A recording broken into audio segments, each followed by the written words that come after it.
welcome to this COFACE Country Risk Conference 2013. The mission of COFACE is to advise, guide and protect all clients who trade domestically or internationally. And so this conference is mostly the advise and guide side of our mission. The world's a changing place. It's changed a lot in the last 3 or 4 years, and particularly since our last conference.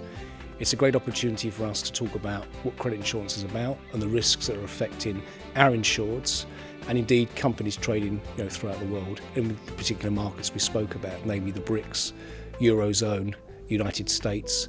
We really start to see the big shift in the global economy. Not so much a shift for the US, which declined only from about 25 to 23% share of the global economy through to 2010. But that real flip between China and Japan, I think was the most remarkable period there. China growing from a 2% share of the world economy to about 9%, Japan declining almost by half, 18% to 9%. But if we then start to look a little bit further forward, we'll see that the US also manages to retain, to a certain extent, its ability to stay in the big leagues through this whole period. Gas, it was mentioned, there was a totally change of the vision we had 5 years ago. 5 years ago, we thought there would be a unified world market thanks to LNG, and like it is the case for oil market. It has not happened. We still have 3 regional markets with very big difference in prices. We thought that United States will be importing its self-sufficient and maybe as a prospect to export.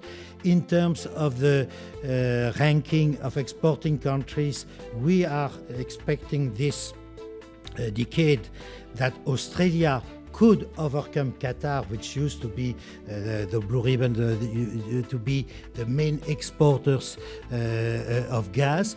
Well, it seems that the dynamic of the UK is rather stabilizing, but to tell you the truth, when I looked at the quarterly growth number of the chart of David, I thought it was very scary, in fact, because you look that there is a very volatile growth in the UK now. So the party is not completely won, by the way. Can you ever go from a long-term decline in manufacturing share of the GDP to an increase? That is quite rare. It doesn't normally happen. I think there are some things are happening though. There is some return of manufacturing into the UK, and some parts of it are starting to do quite well. The strong pound period, 1996 to 2007, was damaging, but I'm quite optimistic about manufacturing, particularly high-value manufacturing in the UK. I think it will do better. Tilting towards the east, now we're seeing this happening, as I think I showed you on the chart, and I think that will increase. I mean, in some ways though, it is still quite disappointing, the performance of UK exporters in some of these markets. You go to many of these countries and you can just see that German exporters, French exporters in many cases, Japanese exporters really got there sooner and have established the infrastructure for exporting, while many UK businesses are still in the relatively early phase of that. But there is good growth in some of those sectors. So it's I think there is promise there.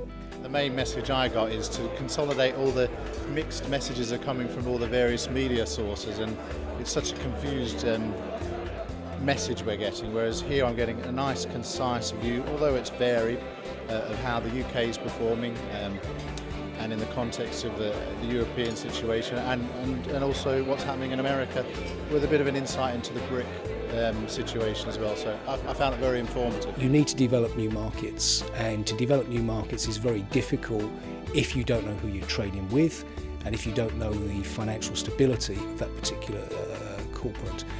So hopefully we can demonstrate through our information and knowledge base that there are opportunities out there.